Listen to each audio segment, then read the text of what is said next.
Hey, welcome back to the Carpenter's Warehouse. I am the hammer, the framer, the foreman, back at Grapes of Wrath. So when we left off in Grapes of Wrath, we got to meet a lot of people. We got to meet Ma, we got to meet Grandma and Grandpa, we got to meet Noah, and we left off with Jim Casey doing this grace for dinner, and it was different than most grace you probably heard before. It is all about connection and joining up and being one with the nature around him as Jim Casey went off into nature.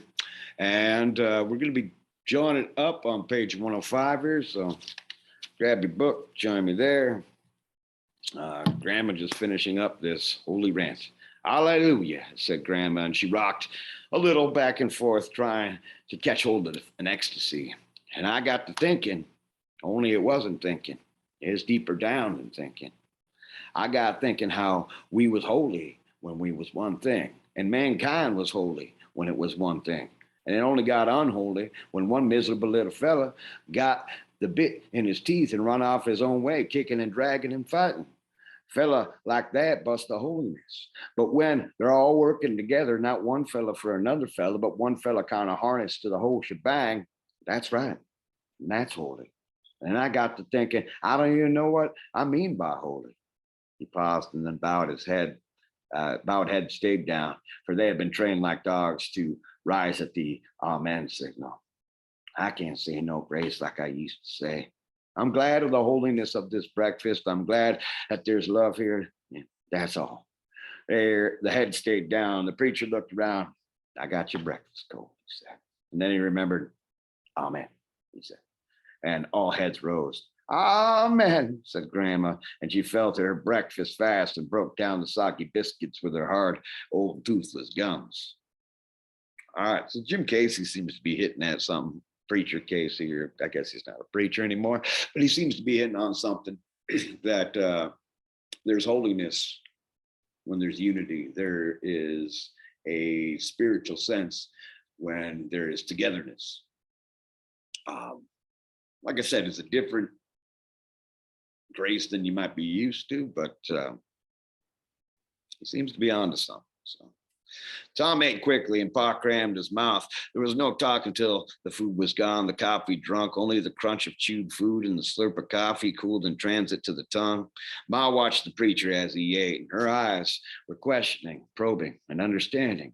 She watched him as though he were suddenly a spirit, not human anymore, the voice out of the ground. The men finished and put down their plates and drained the last of their coffees. Then the men went out, Pa and the preacher and Noah and Grandpa and Tom, and they walked over to the truck, avoiding the litter of furniture, the wood bedsteads, the windmill machinery, the old plow. They walked to the truck and stood beside it. They touched the new pine sideboards. Tom opened the hood and looked at the big greasy engine, and Pa came up beside him. He said, your brother Al looked her over before we bought her. He says she's all right. How does he know? He's just a squirt, said Tom. He worked for a company, drove truck last year. He knows quite a little. Smart act like he is. He knows he can tinker with an engine. Al can. Tom asked, where's he now? Well, said Pa, he's a billy goating around the country, tomcatting himself to death. Smart Aleck, 16-year older, and his nuts is just egging him on. He don't think of nothing but girls and engines. A plain smart Aleck. Ain't been in the nights for a week. Grandpa fumbling with his chest, had succeeded in buttoning the buttons of his blue shirt into the buttons of his underwear. His fingers felt that something was wrong, but they did not care to find out. His fingers went down to try to figure out the intricacies of buttoning his fly. I was worse, he said happily. I was much worse. I was a heller. You might say I was a heller. Yeah. Why, there was a camp meeting right in Sallisaw when I was a young fella, a little bit older now. He's just a squirting pumpkin sob, but I was older. And when we went to this here camp meeting, 500 folks there and a proper sprinkling of young heifers. You look like a heller yet, Grandpa, said Tom. Well, I am kind of, but I ain't nowhere near the fella I was. Just let me get out to California where I can pick me an orange when I want it, or grapes. There's the thing I ain't never had enough of. Gonna get me a whole big bunch of grapes off of the bush or whatever, and I'm gonna squash them on my face and let the juice run off of my chin. Thanks, Grandpa. Get into the grapes.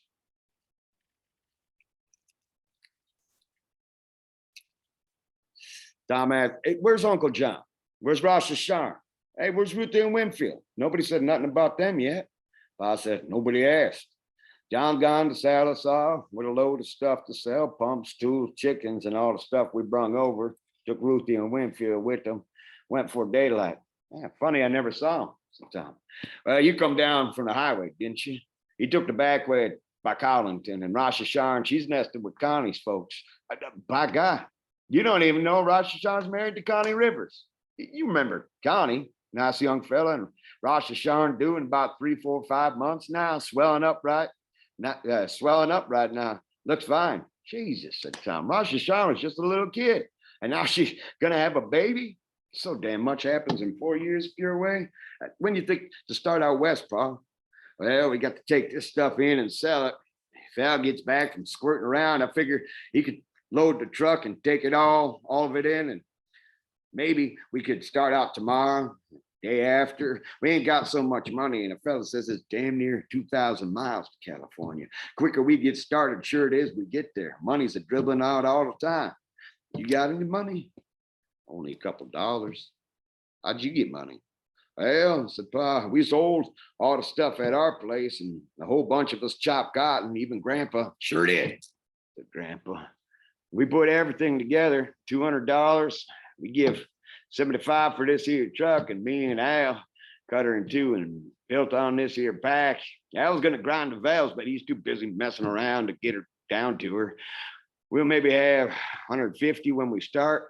Damn old tires on this here truck ain't gonna go far. Got a couple of wore out spares. Pick stuff up along the road, I guess.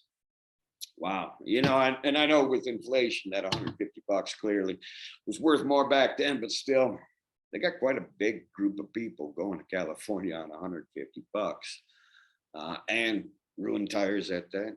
Gonna have to scrap it. Look for stuff on the road, like Pa said.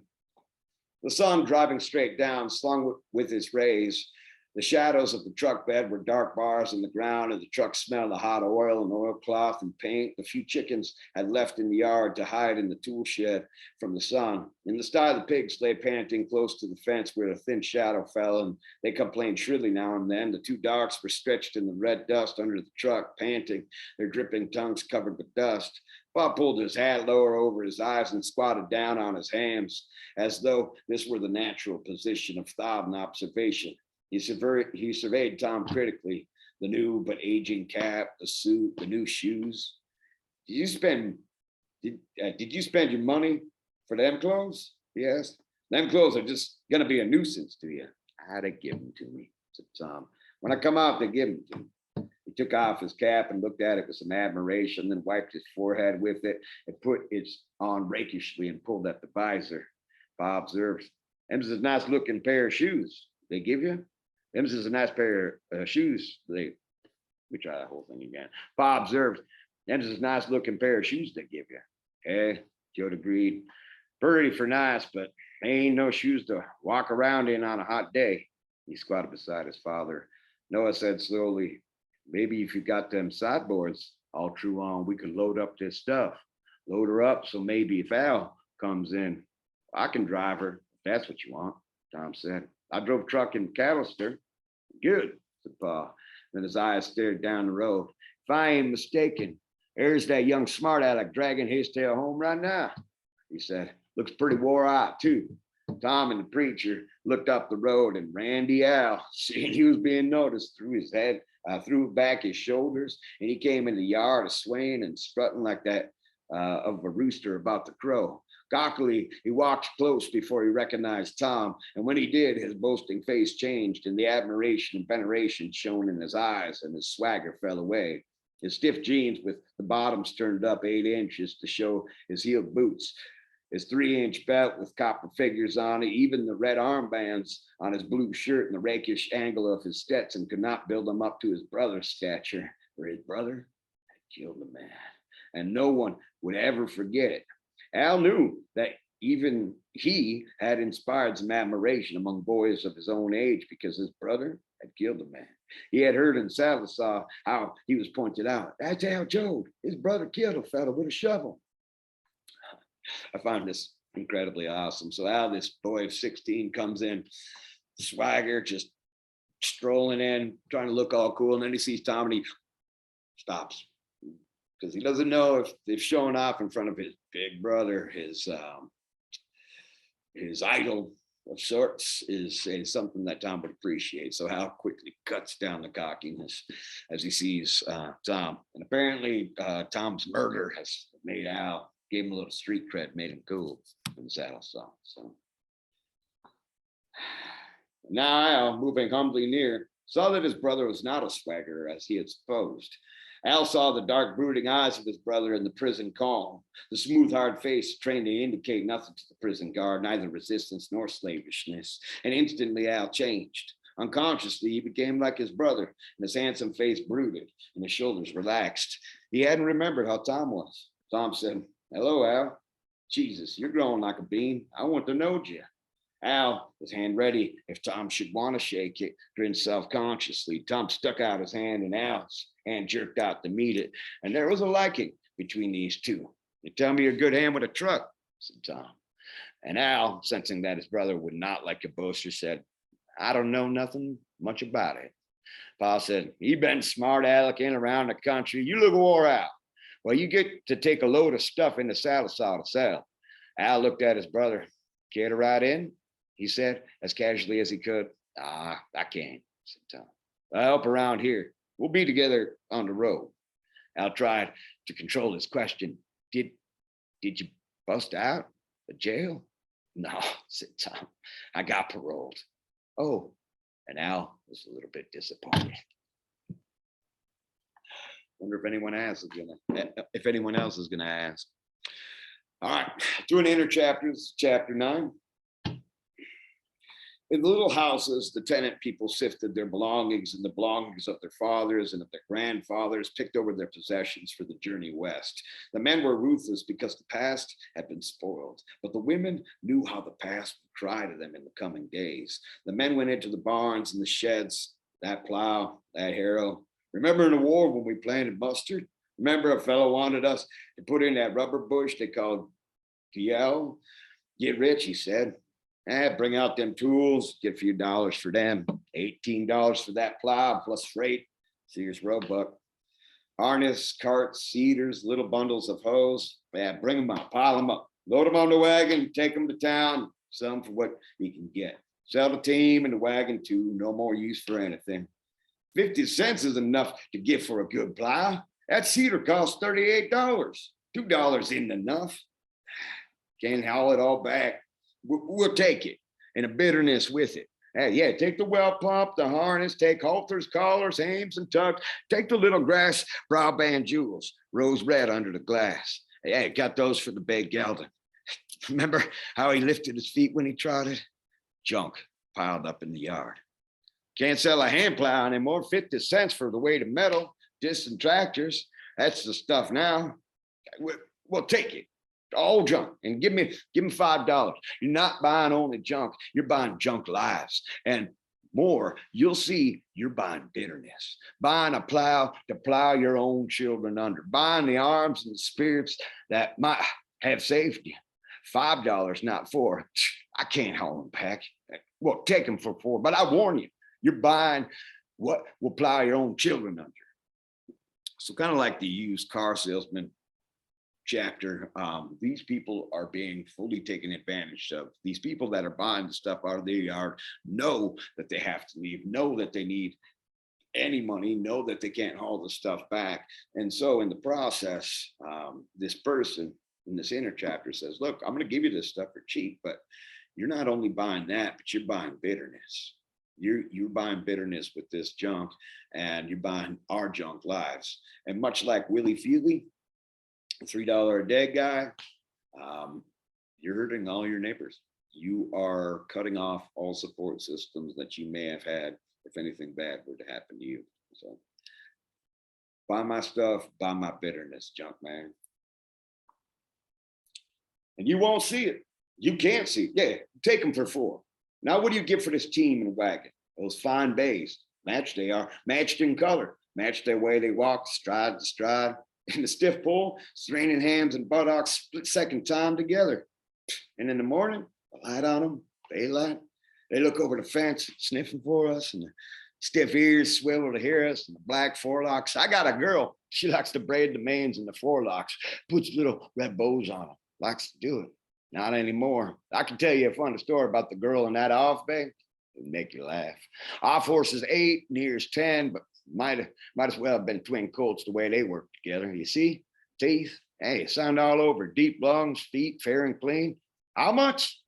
$10 for both and the wagon. Oh, Jesus Christ, I'd shoot them for dog feed first. Oh, take them quick, mister.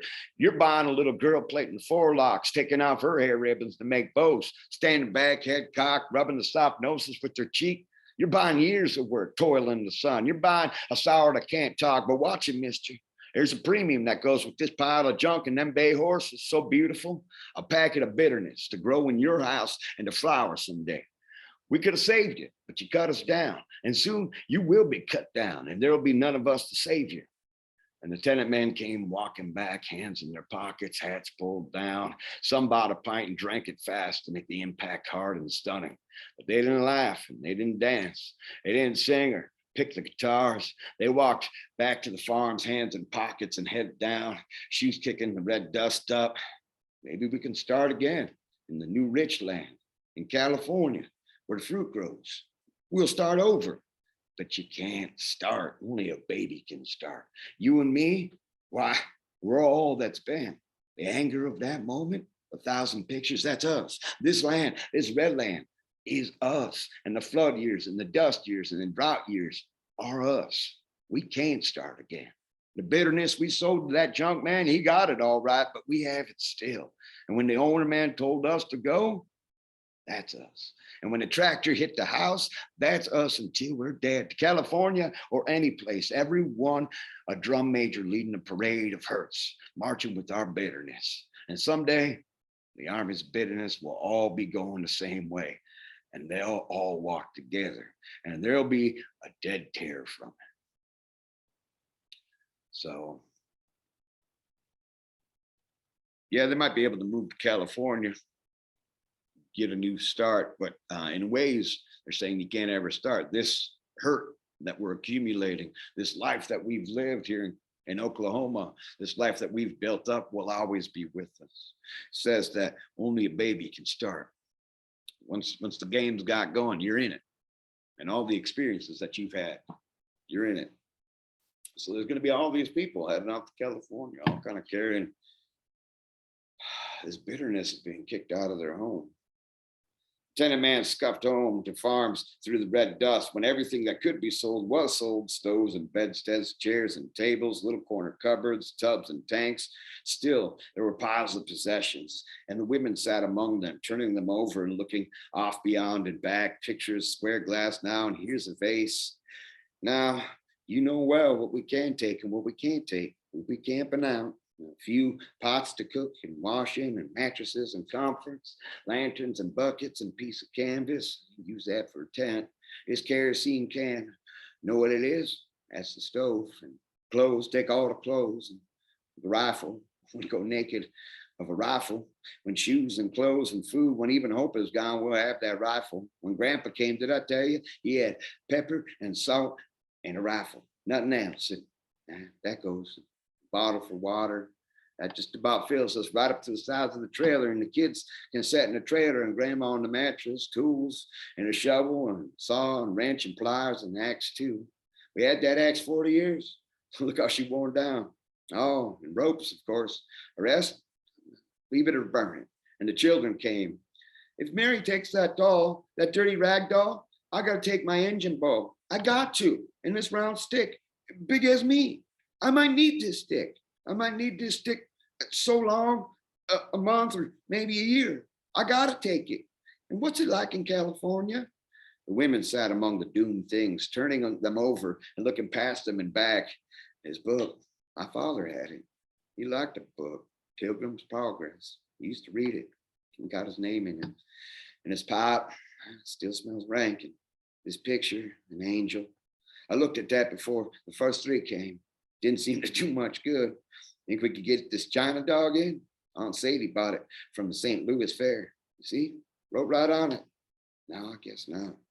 Here's the letter my brother wrote the day before he died. He was an old time hat. These feathers, never got to use them. No, there isn't room. You had to pack up your life into a suitcase. What would you take? What would you leave behind? How would you justify? How can we live without our lives? How will we know it's us without the past? No, leave it, burn it. They sat and looked at it and burned it into their memories. How will it be to know what lands outside the door? To not know what lands outside the door? How if you wake up in the night and know the willow tree is not there? Can you live without that willow tree? Well, no, you can't. That willow tree is you. The pain on that mattress there, that dreadful pain, that's you and the children. If Sam takes his engine bow and his long round stick, I get to take two things. I choose the fluffy pillow. That's mine. Suddenly they were nervous. Got to get out quick now. Yeah, can't wait. We can't wait. And then they piled up the goods in the yards and set fire to them. They stood and watched them burning. And then frantically, they loaded up the cars and drove away, drove in the dust. The dust hung in the air for a long time after the loaded cars had passed. So there seems to be, like Muley Graves, this connection to the land. When something big happens there, it becomes a part of you. Like Muley Graves had the laying in the grass. Muley Graves had his dad dying from being gored by a bull. These things connect people to places. They're having a hard time letting that go. So don't really have a choice, do they? Chapter 10. When the truck had gone, loaded with implements, with heavy tools, with beds and springs, with every movable thing that might be sold, Tom hung around the place. He mooned into the barn shed, into the empty stalls. He walked into the implement lean-to and kicked the refuse that was left, turned a broken mower tooth with his foot. He visited places he remembered, the red bank where the swallows nested, the willow tree over the pig pen. Two shows grunted and squirmed at him through the fence, black pigs, sunning and comfortable. And then his pilgrimage was over and he went to sit on the doorstep where the shade had lately fallen. Behind him, Mom moved about in the kitchen, washing children's clothes in a bucket. Her strong, freckled arms dripped soap suds from the elbows. She stopped her rubbing when he sat down. And she looked at him a long time, at the back of his head when he turned and stared out at the hot sunlight. And then she went back to her rubbing. She said, "Tom, I hope things is all right in California." He turned and looked at her. "What makes you think they ain't?" he asked. "Well, nothing. It seems too nice, kinda. I seen these handbills fellas passed out and how much work there is,